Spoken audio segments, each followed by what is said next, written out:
कहते हैं कि दुनिया में अपनी वाणी सबसे ज्यादा ताकतवर होती है। बड़े से बड़ा युद्ध अपनी वाणी से करवाया भी जा सकता है और बड़े से बड़ा युद्ध अपने मधुर वाणी से रोका भी जा सकता है। पूरी दुनिया में इस बात का उदाहरण एकमात्र बुद्ध ही है जो अपने मधुर वाणी से पशु समान इंसान को इंसान बना सकते थे। आज की कहानी ऐसी ही है, अंगुलीमाल और बुद्ध की। प्राचीन काल में मगध नाम का राज्य था। राजधानी श्रावस्ती में सोनपुर नाम का एक गांव था। वहाँ एक जंगल था। वही अंगुलीमाल नाम का एक डाकू रहता था। उस डाकू ने यह कसम खाई थी कि वह 1000 लोगों की उंगलियां काटकर माला बनाकर पहन लेगा। वह हर रोज किसी न किसी की उंगली काटकर हत्या करता था। यही वजह थी कि लोग अंगुलीमाल से डरते थे।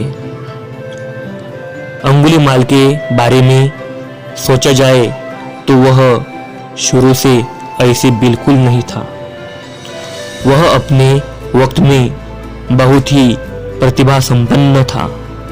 इसी वजह से वह अपने गुरु का प्रिय भी था और बाकी छात्र उससे नाखुश रहते थे।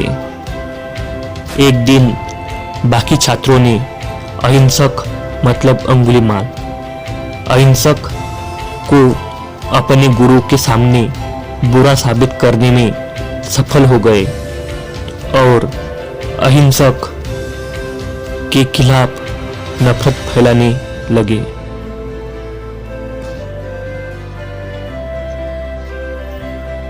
अहिंसक को अपने गुरु के सामने बुरा साबित करने में सफल हो गए और अहिंसक के खिलाफ नफरत फैला दी। उसके गुरु ने गुस्से में आकर अहिंसक से 1000 उंगलियों की माला मांगी और उसे वहां से जाने के लिए कहा। यही गुरु दक्षिणा जमा करते करते वह अहिंसक से अंगुलीमाल बन गया। अहिंसक जब पूरी तरह से अंगुलीमाल बन गया तो लोग उससे डरने लगे।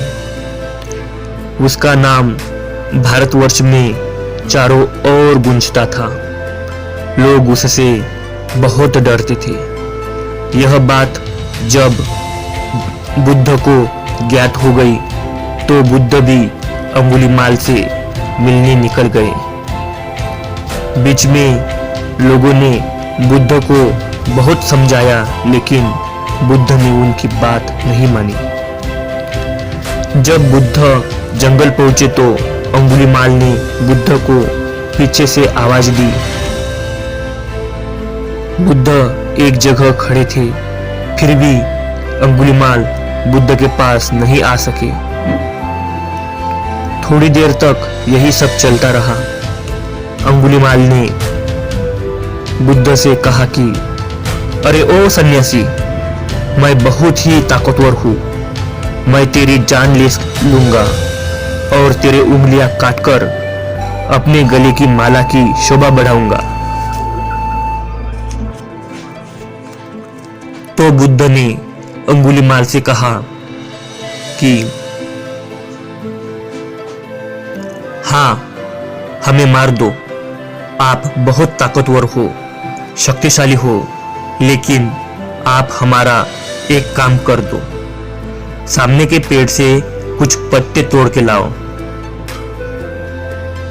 अंगुलीमाल ने कुछ पत्ते तोड़ के बुद्ध के पास लाए।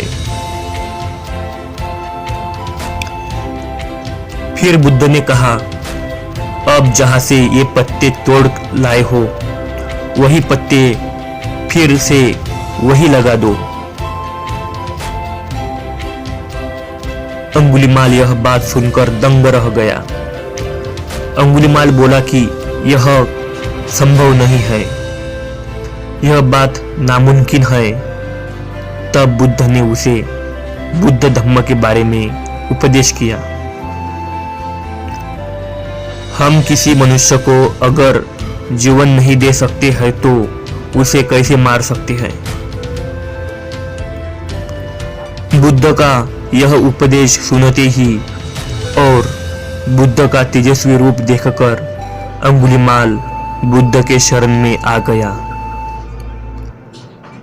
और बुद्ध के शिष्य अहिंसक के रूप में अजरामर हो गया।